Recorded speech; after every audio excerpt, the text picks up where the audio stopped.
The scene is set in Nobility Hill in John Stanhope's domain. He is looking at his retainer, Jason. His eyes glazed. He has been rebuilt as an instrument of John's. But John is a scientific man. Nothing should be relied upon without testing. John stands and leaves the apartment block and looks around his domain for a suitable test subject. He needs the apparatus, and he knows the neighborhood quite well. Rolling his perception and survival to find the victim using his Auspex, and he has his dice of domain. Oh no, domain lowest difficulty, so it is only 3 dice, but DC 3.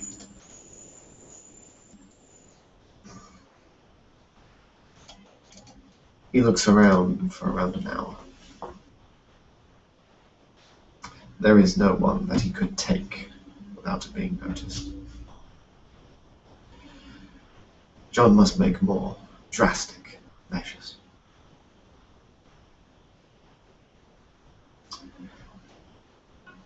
So he decides to call one of his herd. A student of the university. One he knows is on a scholarship. And rolling his manipulation subterfuge, he'll convince him to come and visit John.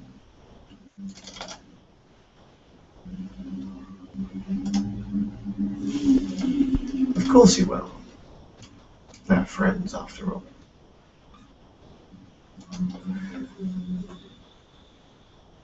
The young man comes to the apartment block and is let in. John is waiting by the door. He smiles.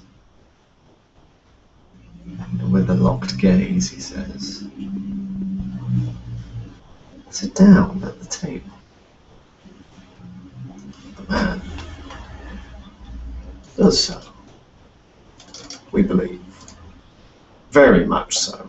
He comes in, automated, sits himself down, and then the confused look of why his response was so automated, why he didn't say anything. Everything here is very different. John, for instance, doesn't look like the pleasant-mannered old man taking public speaking courses. Doesn't look like the mentor and benefactor of his education. He looks pale, sick perhaps, and his eyes, never blinking, are more predatory. The man's name is James. John leans over the table.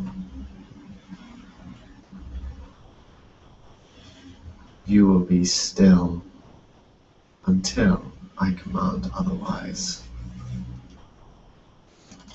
Mesmerizing again.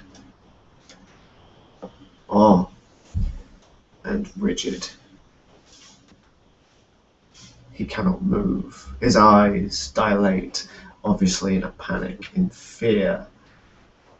He struggles against John's will, ineffectually. John lifts him to the table, ties him down. Now that the threat has become present, he starts to struggle ineffectually. "Jason, come in." Like a marionette on strings, his bodyguard floats into the living room.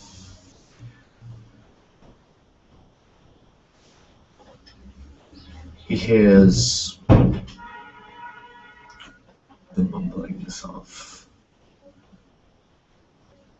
James, like an annoying fly at the edge of his perception, ruining the moment with his incessant wailing.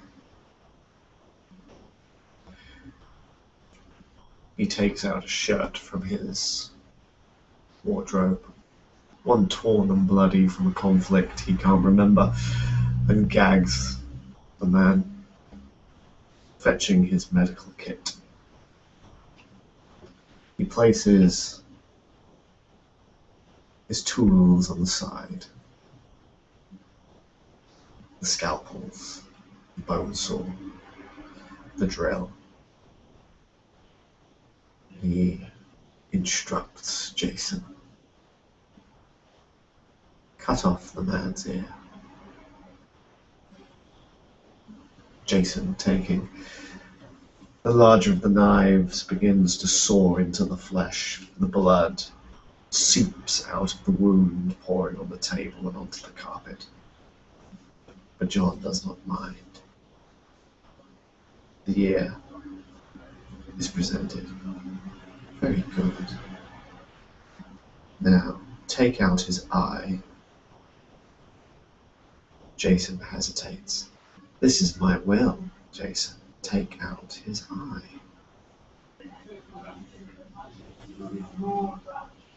Grabbing the drill, he pierces roughly his enhanced strength due to potence, punches the eyeball into his skull. The sound is magical.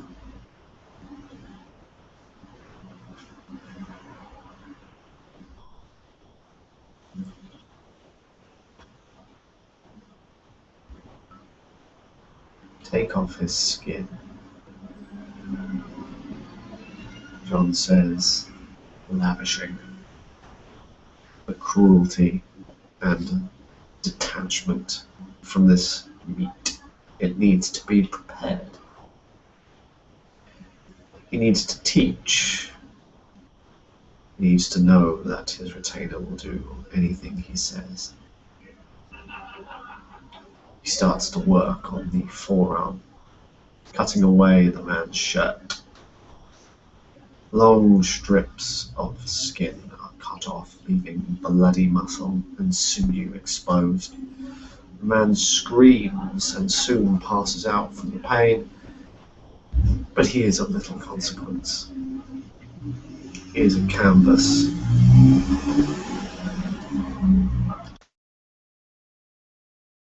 For John to work upon. For several minutes, John tells him to do more debased things with this canvas, feeling satisfied that his will, that his moral fiber, has nothing to do with him anymore. He is John's tool.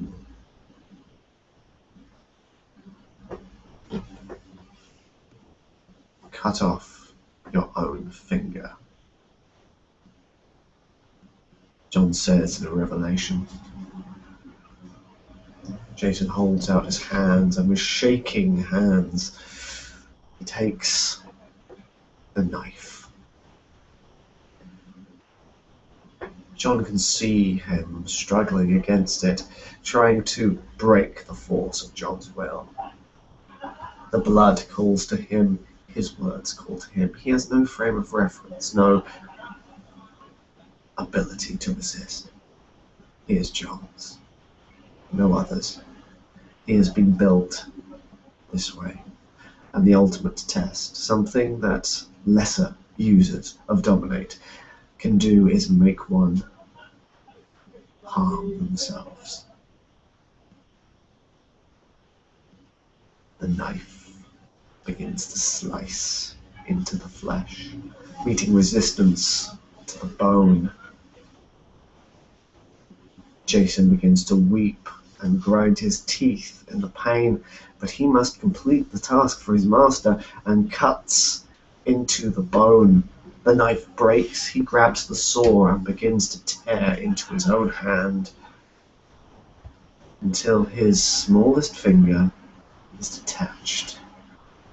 Blood pouring all over the fine furniture of John's apartment. John is pleased. But it will not do for his new tool to bleed out.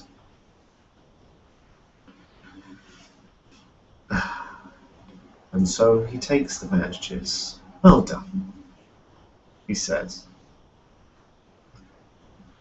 Good boy, Jason. You have served your master well. And he bites into his own hand and puts forward the blood into his mouth for him to lap up to heal his wound.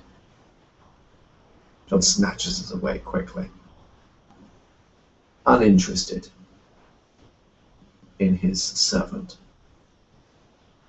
Now just a lapdog, a fine tool, his hammer, a blunt instrument, one that does not need such distractions as will or thought.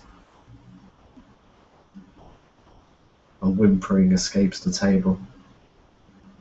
John looks.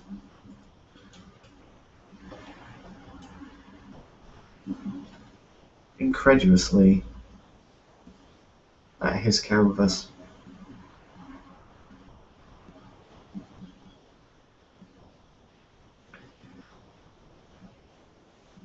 And I will roll my conscience. Surprisingly, John feels the pang of what he has done. The small stirring. The beast roils in his brain, denied another step towards his dominance. The drugs must be working.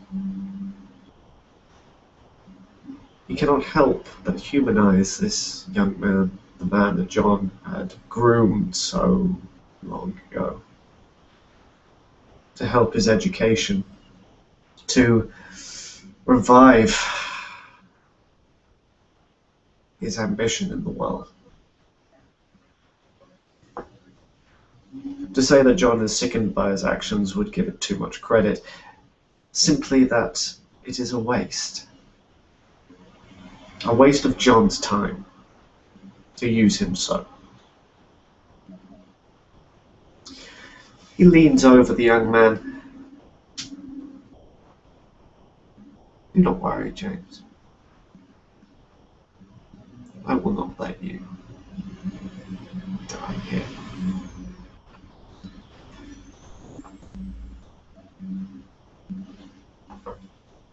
So John goes into the other room and takes out his medical books.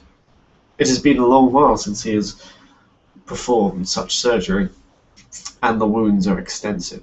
He will never be able to see in his eye again. John knows that. But the chance to rebuild this man is an interesting concept. One that reinforces John's persona. He can give life or he can take it away. And with 3 successes, he patches the man up, dresses his wounds, and gives him a mild sedative.